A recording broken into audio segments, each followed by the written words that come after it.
Hello everyone, कैसे हो आप सब लोग? बहुत अच्छे हो, बहुत अच्छी बात है। लास्ट लेक्चर में हमने पढ़ा था स्टेम के बारे में। स्टेम क्या होता है, किस तरह से होता है, क्या उसमें नोट्स होंगे, इंटर नोट्स होंगे। उसके साथ ही हमने समझने की कोशिश की थी अंडरग्राउंड स्टेम्स को, जिसमें हमने किसको पढ़ा था? ट्यूबर पढ़ा था, ठीक है। फिर उसके अलावा राइजोम पढ़ा था कि नहीं पढ़ा था। नोट सबमिट करने के लिए कहा था, एक भी बच्चे ने नोट सबमिट नहीं कर रहे हैं। मतलब ऐसे कैसे कर सकते हो बच्चे लोग? एक बच्चे ने, एक लड़की ने नोट सबमिट कर रहे हैं, आगे बाकी तुम लोग क्या कर रहे हो? क्या वीडियोस नहीं देख रहे हो क्या तुम्हें एक होमवर्क नहीं करना है? जब तुम्हें सब कुछ बना बनाया मिल रहा है तो उस चीज को करो ना, लिखो ना उन चीजों को, नोट्स बनाओ, फिर ताकि जब मैं दोबारा पूछूं तो तुम्हें पता हो। ऐसे तुम लिखोगे नहीं तो तुम्हें याद कहाँ से रहेगा कि क्या पढ़ाया गया था? I am sorry. डेली की डेली नोट्स बनाओ, इतना लापरवाही अच्छी नहीं है, ठीक है। अब हमने अंडरग्राउंड मॉडिफिकेशंस पढ़ ली थी, तो हम बात करेंगे एरियल मॉडिफिकेशंस के बारे में। एपिटेरेनियन स्टेम, देखिए एरियल मॉडिफिकेशन और हम क्या बोल देते हैं, एपिटेरेनियन स्टेम। सबसे पहले इसमें हम जानते हैं स्टेम टेंड्रिल्स। देखिए स्टेम टेंड्रिल्स, ध्यान से देखिए, ये क्या है? एक टेंड्रिल है। ये जो आपको यहाँ दिखाई दे रहा है ये क्या है? एक टेंड्रिल। लेकिन ये क्या है? Stem tendril. अब हम जानेंगे कि स्टेम टेंड्रिल एग्जैक्टली कैसे बनता है। ये मॉडिफिकेशन होता है, it is a modification of stem in which axillary bud modifies to form a thin wiry and highly sensitive structure called tendril. देखिए एक्सिलरी बड होगी, एक्सल्स में बड रहती है। देखिए यहाँ पे बड है, यहाँ ये एक्सल, लीफ के एक्सल में बड है, एक्सिलरी बड है ना, जो मॉडिफाई हो गई और उसने एक पतला सा वायर की तरह गोल गोल, बहुत ही एक सेंसिटिव सा स्ट्रक्चर, मतलब उसको जरा भी तुम ये करते हो तो वो टूट जाएगा। तो एक वायर की तरह गोल गोल राउंड राउंड ऐसे वायर की तरह स्ट्रक्चर बना दिया है, कॉइल्ड सा, जिसको कहते हैं टेंड्रिल। तो टेंड्रिल कहाँ से बना? टेंड्रिल बना एक्सिलरी बड से। स्टेम में जो बड लगती है उसकी मॉडिफिकेशन। तो एग्जैक्टली स्टेम, ये टेंड्रिल किससे बना है? स्टेम से बना है। अब टेंड्रिल किस में हेल्प करते हैं? टेंड्रिल हेल्प करते हैं प्लांट को to attach itself to support and climb. देखिए ये जो टेंड्रिल्स हैं, ये कहीं भी, जैसे प्लांट को कहीं, ये टेंड्रिल ना कहीं भी फंस जाते हैं ना, फिर कहीं भी फंस जाएंगे तो प्लांट को हेल्प करेंगे। एक डंडा लगा दो, एक बेल लगा दो, ठीक है। आप एक किसी भी चीज़ का बेल लगा रहे हो, आई डोंट नो आप क्या बोलते हैं, महाराष्ट्र में हिंदी में बेल बोला जाता है, कि जैसे ये आपका क्यूम्बर है, वाइन बेल, आप समझ रहे हो, ग्रेप वाइन कहते हैं, मतलब अंगूर का बेल है ना। तो किसी भी चीज़ का बेल लगा है, वाइन लगा है, तो उसमें इस तरह के टेंड्रिल्स हमको देखने को मिलते हैं। वो टेंड्रिल्स क्यों होते हैं? क्योंकि जिन भी प्लांट्स में यूजुअली टेंड्रिल्स होते हैं, दे आर, वो कैसे होते हैं? वीक प्लांट्स होते हैं। उन प्लांट्स का जो स्टेम होता है वो वीक स्टेम होता है। तो generally tendrils, these are found in plants with weak stem. Okay, tendrils में आपको कहीं कोई लीव्स नजर आ रही हैं? टेंड्रिल्स में कोई भी लीव्स नहीं होती हैं, ये कॉइल स्ट्रक्चर होते हैं। और and these are sensitive, these structures have sensitive adhesive glands और ग्लैंड्स फॉर फिक्सेशन, ठीक है। मतलब ये इनमें बोला जाता है कि ग्लैंड्स, एग्जैक्टली ग्लैंड जैसे ह्यूमंस में होती हैं, एनिमल्स में होती हैं, वैसी ग्लैंड्स नहीं आपको समझना है, लेकिन फिर भी इनमें कुछ मटेरियल होता है। जब वो उस मटेरियल को सिक्रीट करेंगे ना, ठीक है, तो जब उस मटेरियल को सिक्रीट किया जाता है, देन ये मतलब चिपकने वाला सा मटेरियल रहता है। अगर यहाँ एक डंडा लगा दोगे तो ये बिल्कुल उसके साथ चिपक जाएगा, ठीक। और जब ये चिपक जाएगा टेंड्रिल उस डंडे के साथ, तो फिर पूरा का पूरा जो प्लांट रहेगा उसको क्या मिलेगा? सपोर्ट मिलेगा। एग्जाम्पल एक आ जाता है एक्सिलरी टेंड्रिल का, passion flower, Passiflora, passion flower. Okay, in vitis, apical bud is modified into tendril and further growth is resumed by axillary bud। देखिए क्या कहा इन्होंने, विटिस जो है ये आपके पास एक प्लांट है। विटिस में एपिकल बड जो होगा, सबसे ऊपर वाला बड जो होगा, वो मॉडिफाई होता है टेंड्रिल में, ठीक है, किसमें मॉडिफाई होता है वो? टेंड्रिल में। And further growth is resumed by axillary bud. ठीक है, बाकी की ग्रोथ जो होती है विटिस में, बाकी सारा ग्रोथ जो होगा वो एक्सिलरी बड से होगा, लेकिन जो टेंड्रिल की फॉर्मेशन होती है विटिस में, जनरली एपिकल बड जो है वो ग्रोथ में अपना रोल प्ले करता है, लेकिन विटिस में क्या होता है कि एपिकल बड ही मॉडिफाई हो गया है टेंड्रिल में, और बाकी का ग्रोथ जो होगा वो एक्सिलरी बड रिज्यूम करता है। क्यूक्यूबिटा आपके पास एक एग्जाम्पल आता है जिसमें एक्स्ट्रा एक्सिलरी बड जो है वो मॉडिफाई होती है टेंड्रिल में, और एंटीगोनन में फ्लावर बड जो है वो टेंड्रिल में कन्वर्ट होती है। ध्यान से सुनिए मेरी बात को। जैसे फ्लावर बड कौन सा हुआ? वो बड जिससे फ्लावर बनना था, है ना, फ्लोरल बड था, लेकिन फ्लोरल बड से फ्लावर नहीं बना, उससे क्या बन गया? टेंड्रिल बन गया। तो आपको कुछ एग्जाम्पल्स याद रखने हैं किसमें आपको ये टेंड्रिल्स देखने को मिलते हैं। पैसिफ्लोरा में, विटिस में, क्यूक्यूबिटा में, एंटीगोनन में। आप एग्जाम्पल सारे नहीं लिखने, आप सिर्फ लिखो एग्जाम्पल पैसिफ्लोरा, विटिस, क्यूक्यूबिटा, एंटीगोनन। इसमें से पैसिफ्लोरा, विटिस, क्यूक्यूबिटा मेनली लिख लीजिएगा। ठीक है, तो स्टेम टेंड्रिल्स में बेसिक सी बात आपको क्या याद रखनी है कि स्टेम पे जो एक्सिलरी बड होता है कई बार वो वायर जैसे कॉइल स्ट्रक्चर में ग्रो कर जाता है, जो बहुत सेंसिटिव होता है, एडहेसिव होता है, उसको हम कहते हैं टेंड्रिल। और ये टेंड्रिल मोस्टली वीक स्टेम्स में देखने को मिलते हैं, जो उस वीक स्टेम को सपोर्ट करेंगे, सपोर्ट करने का काम करेंगे। ठीक है, एग्जाम्पल पैसिफ्लोरा, विटिस, क्यूक्यूबिटा एंड एंटीगोनन। उसके अलावा थॉर्न्स आप देखते हैं। अब यहाँ पे हर चीज़ देख लीजिए, ये एक फ्लावर है, ये स्टेम है, पूरा जो पत्ता पत्ता आपको लग रहा है वो एग्जैक्टली क्या है? वो एग्जैक्टली स्टेम है। ठीक है, देखिए ये नोड्स हैं, ठीक है, ये पूरा इंटरनोड है। ठीक है, फिर आपके पास ये लीव्स जो हैं, ये छोटी छोटी लीव्स, ये स्टेम है तो ये छोटी छोटी लीव्स होंगी, लेकिन लीव्स एग्जैक्टली कन्वर्ट हो चुकी हैं कांटों में, तो हम इनको बोलते हैं लीव स्पाइन, और ये है फाइलोक्लेड। ओके, अब मैं आपको हर एक चीज़ समझाऊंगी कि थॉर्न क्या है, ठीक है, और ये फाइलोक्लेड क्या है, लेकिन थॉर्न तो यहाँ नहीं है, एग्जैक्टली समझाती हूँ। थॉर्न एक हार्ड सा पॉइंटेड यूजुअली स्ट्रेट स्ट्रक्चर होता है produce by modification of axillary bud. मतलब टेंड्रिल भी एक्सिलरी बड का मॉडिफिकेशन है और थॉर्न भी एक्सिलरी बड का मॉडिफिकेशन है। यहाँ थॉर्न नहीं है इस डायग्राम में। थॉर्न देखिए, आप कुछ पेड़ पौधे देखते हैं, जैसे कि आपने कुछ नींबू के पेड़ देखे होंगे, बड़े बड़े नींबू होते हैं, उनका पेड़ देखा होगा आपने, तो आप देखते हैं कि उनके पूरे स्टेम पे जो हैं वो कुछ मोटे मोटे जैसे कांटे हमको दिखाई देते हैं।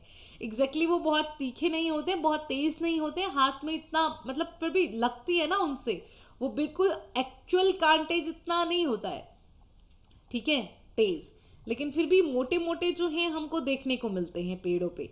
तो वो थॉर्न्स, उनको बोलते हैं हम थॉर्न्स, जो मोटे मोटे कांटे आप पूरे पेड़, कई बार तो पूरे के पूरे पेड़ पे होते हैं, पूरे जो स्टेम होगा ऊपर से नीचे तक सब जगह पे होंगे, तो वो होते हैं थॉर्न्स। यूजुअली पॉइंटेड होते हैं, हार्ड होते हैं, स्ट्रेट जैसे होते हैं, बहुत लंबे नहीं होते हैं, और मॉडिफिकेशन होते हैं एक्सिलरी बड की। Leaves, branches and flowers are developed on thorns at the nodes, indicating that it is a modified stem. कई बार हमको थॉर्न्स पे क्या दिखाई देते हैं? लीव्स दिखाई देती हैं थॉर्न्स पे, ब्रांचेस भी दिखाई देती हैं, फ्लावर भी दिखाई देता है। जैसे यहाँ आपको स्पाइन पे क्या दिखाई दे रहा है, यहाँ पे आपको क्या दिखाई दे रहा है, यहाँ पे आपको फ्लावर भी दिखाई दे रहा है। ठीक है, हालांकि ये थॉर्न नहीं है, अलग बात है, लेकिन फिर भी बहुत बार उन थॉर्न्स पे हमको लीव्स, ब्रांचेस, फ्लावर्स नजर आते हैं, और वो ये बताते हैं कि ये थॉर्न जो है ये स्टेम की ही मॉडिफिकेशन है। अब इसका काम क्या है इन थॉर्न्स का? ये थॉर्न्स जो हैं, जो भी घास चढ़ने वाले एनिमल्स होते हैं, ब्राउजिंग एनिमल्स होते हैं, उनसे प्लांट्स को प्रोटेक्शन प्रोवाइड करते हैं। It provides protection against browsing animals. अब कैसे ये प्रोटेक्शन प्रोवाइड करता है अगेंस्ट ब्राउजिंग एनिमल्स? देखिए, फॉर एग्जांपल सिट्रस, बॉगनविलिया, दुरंता एटसेट्रा। याद रखिएगा, सिट्रस मैंने कहा नींबू, ठीक है, बॉगनविलिया हो गया, ड्यूरेंटा हो गया। एग्जाम्पल याद रखने हैं, एनसीईआरटी को पढ़ना है, फिर मुझे बताना है कि मैम हमने एनसीईआरटी पढ़ ली है, और उसमें भी एग्जाम्पल, जो जो एग्जाम्पल एनसीईआरटी ने दिए हैं वो आपको फॉर श्योर करने ही करने हैं। तो थॉर्न्स जो है ब्राउजिंग एनिमल्स के अगेंस्ट प्रोटेक्शन प्रोवाइड करते हैं। एग्जाम्पल हमारे पास आ गया सिट्रस, बोगनविलिया एंड ट्यूरेंटा।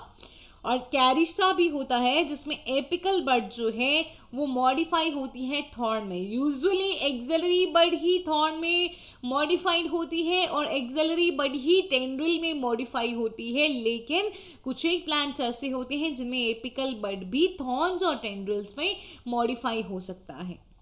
थॉर्न समझ गए, टेंड्रिल समझ गए। चलिए अब ये देखिए फाइलोक्लेड। फाइलोक्लेड को क्लैडोफिल भी बोला जाता है। फाइलोक्लेड को और क्या कहा जाता है? क्लैडोड नहीं बोला है, क्लैडोड नहीं बोल रही हूं मैं क्या बोल रही हूँ? क्लैडोफिल। ये एरियल स्टैम्प्स की मॉडिफिकेशंस आपको बता रही हूँ जो बिल्कुल जमीन से बिल्कुल ऊपर हैं, कि क्या क्या स्टैम्प में मॉडिफिकेशन हमको देखने को मिल सकती है। फाइलोक्लेड बोलो या क्लैडोफिल बोलो, ये एक स्टेम होगा जो ट्रांसफॉर्म हो जाता है लीफ लाइक स्ट्रक्चर में। याद हो गया आपको, जब स्टेम एक वायर जैसे स्ट्रक्चर में कन्वर्ट हुआ उसको हमने टेंड्रिल बोला। जब स्टेम एक कांटे जैसे मोटे मोटे जैसे कांटे में कन्वर्ट हुआ उसको हमने थॉर्न बोल दिया। और जब स्टेम एक लीफ लाइक स्ट्रक्चर में कन्वर्ट हुआ तो उसको हम क्या बोलेंगे? उसको हम बोलेंगे फाइलोक्लेड। क्या बोलेंगे हम उसको? फाइलोक्लेड बोलेंगे। कोई कंफ्यूजन? नो मैम, कोई कंफ्यूजन नहीं। मैं यही सुनना चाहती हूँ कि मैम हमको कोई कंफ्यूजन नहीं है। कोई कंफ्यूजन होती है तो आप मुझे कैसे बता सकते हैं? आप मुझे बता सकते हैं, जल्दी से बताइए।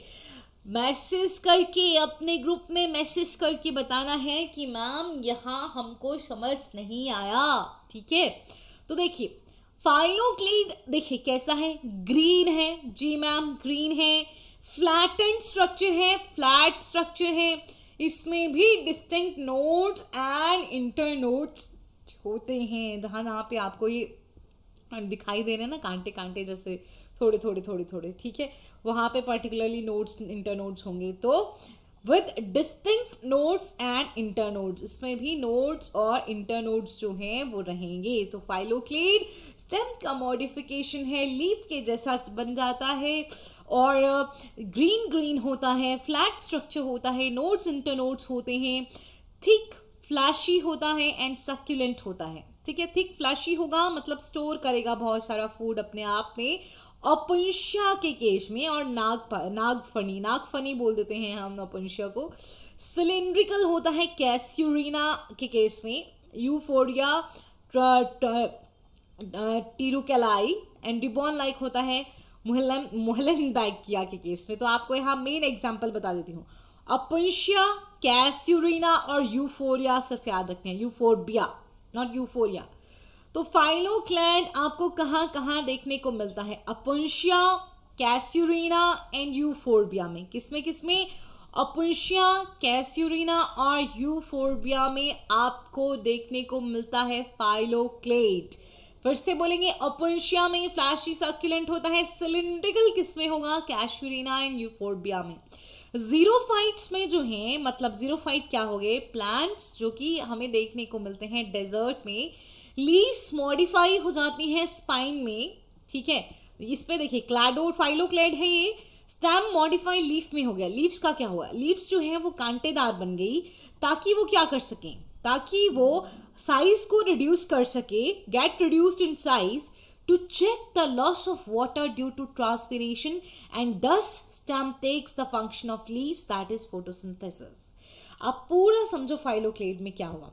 फाइलोक्लेड किस में चेंज हो गया? एक लीफ लाइक स्ट्रक्चर में चेंज हो गया। और क्यों चेंज हो गया? क्योंकि लीव्स जो हैं वो कांटेदार बन गई, स्पाइंस में कन्वर्ट हो गई। क्यों स्पाइंस में कन्वर्ट हो गई? कैसा एरिया है? डेजर्ट वाला एरिया है, पानी कम होता है, लाइट जो है वो टेम्परेचर ज़्यादा होता है, तो ट्रांसपिरेशन ज़्यादा होगी, मतलब वाटर का लॉस जो है वो ज़्यादा होगा। स्टोमेटा के थ्रू, स्टोमेटा होते हैं लीव्स में, उनके थ्रू वाटर का लॉस बहुत ज़्यादा हो सकता है। तो लीव्स ने अपना साइज ही कम कर दिया, फिर उनमें स्टोमेटा का साइज भी कम हो जाएगा। लीव्स ने अपना साइज कम कर दिया, वो स्पाइन्स में कन्वर्ट हो गई ताकि क्या कर सकें, वाटर लॉस को रोक सकें। और जब लीव्स ने अपना साइज कम कर दिया, कांटे में बन गई वो ताकि वाटर लॉस को रोक सकें, तो फोटोसिंथेसिस अच्छे से नहीं हो रहा था। तो उस दौरान स्टेम ने फंक्शन ले लिया फोटोसिंथेसिस का। तो फाइलोक्लेड ऐसा स्टेम होता है जो ग्रीन होता है और फोटोसिंथेसिस परफॉर्म कर सकता है। तो अपोइंशिया, यूफोर्बिया और कैस्यूरिना में हमको ऐसा स्टेम देखने को मिलता है जो फोटोसिंथेसिस कर सकता है। ठीक है, अब बात आती है क्लैडोड की। अब कौन सी बात आ गई, क्लैडोड की बात आ गई। देखिए, दीज आर, क्या है ये जो क्लैडोड है ये क्या है, अब बताइए क्लैडोड जो है वो क्या है। ठीक है, क्लैडोड जो है, these are green branches of limited growth which have taken up the function of photosynthesis। ठीक है, क्लैडोड एग्जैक्टली क्या होता है, फाइलोक्लेड आप समझ गए कि फाइलोक्लेड क्या होता है। ठीक है, कि जब हमारा स्टेम जो है वो क्या करता है, जब स्टेम जो है वो लीफ की तरह फंक्शन करने लगता है, ठीक है, तो हम उसको क्या बोलते हैं, तो उसको हम फाइलोक्लेड बोलते हैं। ठीक है, अब ये हमारा क्लैडोड क्या हुआ, क्लैडोड भी स्टेम का ही मॉडिफिकेशन है। ठीक है, क्लैडोड भी क्या होंगे, ये भी क्या होते हैं आपके पास, इनमें ब्रांचेस जो हैं ध्यान से देखिए, ब्रांचेस जो हैं क्या हो जाएंगी, ब्रांचेस जो हैं वो क्या कर देंगी, फंक्शन ले लेंगी, फोटोसिंथेसिस परफॉर्म करना शुरू कर देंगी। ये मेन देखिए, मेन स्टेम ये है, यहाँ से ब्रांचेस गई हैं, ब्रांचेस ग्रीन ग्रीन होना शुरू हो जाएंगी। ठीक है, और ब्रांचेस जो हैं वो शॉर्ट रह जाएंगी, शॉर्ट छोटी छोटी। देखिए ये ब्रांचेस होने वाली थी, जैसे ये ब्रांचेस होने वाली थी, छोटी छोटी लीफ की तरह दिख रही है लेकिन है नहीं, लीफ लाइक ब्रांचेस होती हैं। ठीक, छोटी छोटी रह जाएंगी और फंक्शन परफॉर्म करेंगी फोटोसिंथेसिस का। True leaves are reduce to scales और स्पाइन। देखिए जो असलियत में जो लीव्स थी हमारे पास छोटी छोटी, वो बहुत और छोटी रह जाती हैं, छोटी और छोटी रह जाती हैं, स्केल्स की तरह रह जाती हैं। एस्पैरेगस में हमको क्लैडोड देखने को मिलता है। एग्जाम्पल याद रखें, कोई नहीं बताएगा। जब स्टेम पूरा लीफ लाइक स्ट्रक्चर पूरा फ्लैट हो जाता है, फोटोसिंथेसिस परफॉर्म करने लगता है फाइलोक्लेड। क्लैडोड भी स्टेम का मॉडिफिकेशन है जिसमें साइड की ब्रांचेस जो हैं वो लंबी नहीं होती हैं, छोटी छोटी रह जाती हैं, लीफ की तरह दिखती हैं और उनको हम कहते हैं क्लैडोड। जो एक्चुअल लीव्स हैं वो और छोटी होती हैं, उनको हम बोलते हैं स्केल लीव्स और स्पाइन्स की फॉर्म में भी कन्वर्ट होते हैं। तो रस्कस और एस्पैरेगस में हमको क्या देखने को मिलता है, क्लैडोड।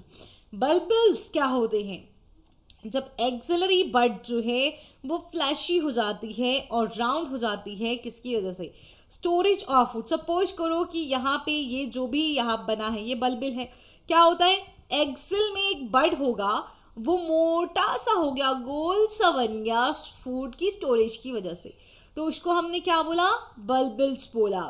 ये क्या करता है, ये पेरेंट प्लांट से डिटैच हो जाएगा और ग्राउंड पे गिर जाएगा। ग्राउंड पे गिरने के बाद ये नया प्लांट भी बना सकता है। तो डायोस्कोरा एग्जाम्पल क्या आ गया, डायोस्कोरा।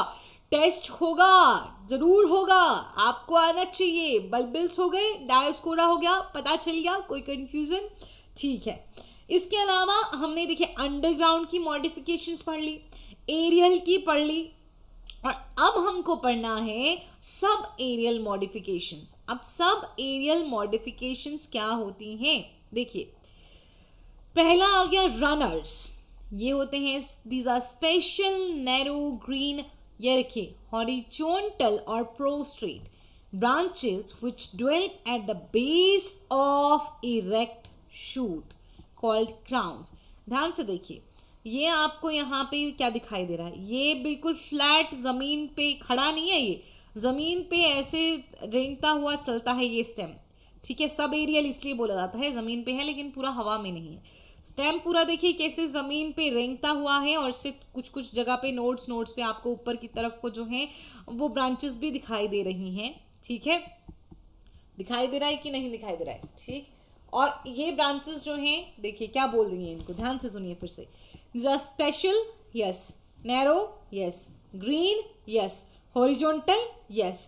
Prostate, yes. ठीक है, ब्रांचेस और प्रोस्टेट ब्रांचेस, देखिए ब्रांचेस इस तरह से आपको दिखाई दे रही हैं। अब ये ब्रांचेस कहाँ डेवलप हुई? This develop at the base of erect shoot called crowns. ठीक है, तो इरेक्ट तो शूट नहीं है, इरेक्ट शूट नहीं, हॉरिजॉन्टल शूट होती है रनर्स में। ठीक है, ये रनर्स जो हैं यूजुअली आपको कहाँ पे देखने को मिलते हैं?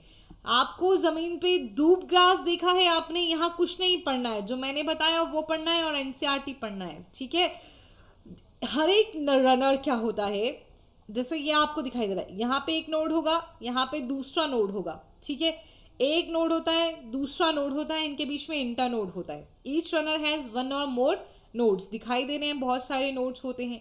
नोड्स पे आपको एक्सिलरी बर्ड्स भी देखने को मिलेगी और स्केल लीव्स भी देखने को मिलेंगी। प्लस यहाँ पे जो रनर्स हैं इनमें कोई आर्क नहीं बना है, आर उभरा हुआ नहीं है ये। ठीक है, तो बीच में पत्थर वत्थर आता है तो उसको क्रॉस करके ये इजीली नहीं जा सकता। यूजुअली वहाँ पे हो सकता है कि इसकी ग्रोथ भी टर्मिनेट हो जाती है अगर कोई बड़ा पत्थर आ जाता है तो, क्योंकि ये आर्क नहीं होता है यूजुअली। तो रनर्स आपने क्या बोल देंगे ma'am? Horizontal growing green stems which consist of nodes and internodes. Okay, these are called runners. ठीक है, horizontally growing green stems होगा इस तरह से, जिनमें आपको साइड में ब्रांचेस भी नजर आएंगी। ठीक, यही बात पहले आपको याद रखनी है। ये हो गए आपके रनर्स। अब ये कॉन्टिन्यूसली ऐसे ही ग्रो करते रहते हैं। आपने घास देखिए, छोटी छोटी घास, दूब ग्रास, एग्जाम्पल देखिए, दूब ग्रास साइनोडोन डक्टिलॉन इसका साइंटिफिक नेम है, हाइड्रोकोटाइल सेंटेला एशियाटिका बोल देते हैं। ऑक्सैलिस जो है वो किस में आते हैं? रनर्स में आ गए आपके। ठीक है, साइनोडॉन, हाइड्रोकोटाइल एंड ऑक्सैलिस जो हैं आपके किस में आ गए? रनर्स में आ जाते हैं। क्लियर? तो रनर्स, ये एग्जाम्पल याद रखने हैं, एनसीईआरटी ने भी दिए हैं। एनसीईआरटी ने क्लियर नहीं बताया कि रनर्स क्या हैं। रनर्स क्या होते हैं?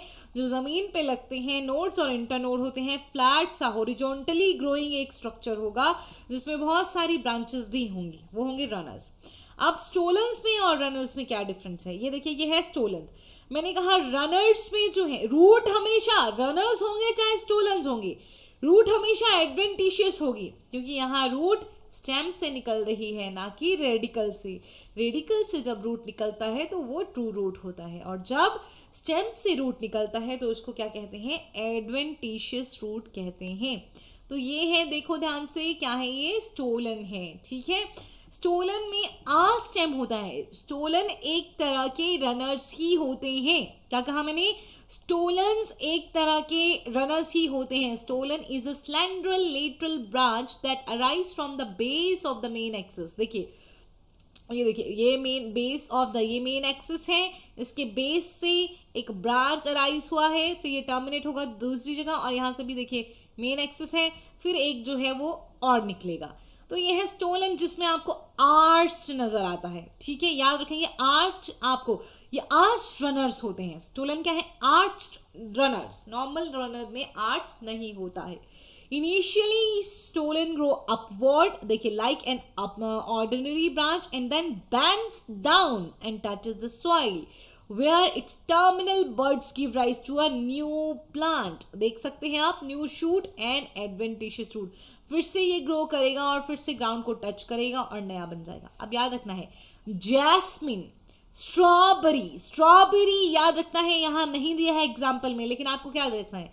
स्ट्रॉबेरी। कोलोकेशिया में भी आपको ऐसा, कोलोकेशिया, मेंथा कुछ याद नहीं रखना है, मेंथा नहीं है इसका एग्जाम्पल। ठीक है, मेंथा शकर्स में आता है। ठीक है, कोलोकेशिया इसका नहीं है एग्जाम्पल, हम नहीं पढ़ेंगे। कोलोकेशिया हमने कॉम में पढ़ा है। जैस्मिनम एंड स्ट्रॉबेरी यहाँ पे नहीं लिखा है एग्जाम्पल में, एनसीईआरटी नहीं दिया है। तो स्ट्रॉबेरी और जैस्मिन जो है वो स्टोलन्स होते हैं। स्ट्रॉबेरी और जैस्मिन क्या है? स्टोलन होते हैं। फिर से बताइए, स्ट्रॉबेरी और जैस्मिन क्या होते हैं? स्टोलन्स होते हैं। क्लियर है या नहीं है? क्लियर है? ओके, ठीक है, चलिए ध्यान से देखिए अब आगे। ठीक है, ये हो गया आपके पास, क्या हो गया? जैस्मिन हो गया, मेंथा हो गया। क्लियर? ठीक है, ये आपको नहीं पढ़ना है। जैस्मिनम और स्ट्रॉबेरी आपको याद रखना है कि वो स्टोलन्स होते हैं। फिर आता है आपके पास ऑफसेट। ऑफसेट क्या होते हैं? आप ऑप्सिट भी एक तरह के एक्वेटिक रनर्स होते हैं, स्टोलन भी रनर्स होते हैं लेकिन थोड़ा मॉडिफाइड होते हैं। रनर्स में आर्च नहीं होता है, स्टोलन में आर्च होता है। अब ये पानी में रहते हैं, ये पानी में रहते हैं, ऑप्सिट पानी में रहते हैं, शॉर्ट होते हैं। देखिए जहां जहां पे इनका नोड है, नोड के बीच में एक सिंगल इंटरनोड होगा, ठीक है, और यहाँ पे क्या होगा, लीव्स होंगी बहुत सारी, तो ये क्या होंगे, ये होंगे ऑप्सेट्स, ठीक है। Shorter and thicker than runner, short होते हैं, थिक होते हैं रनर से।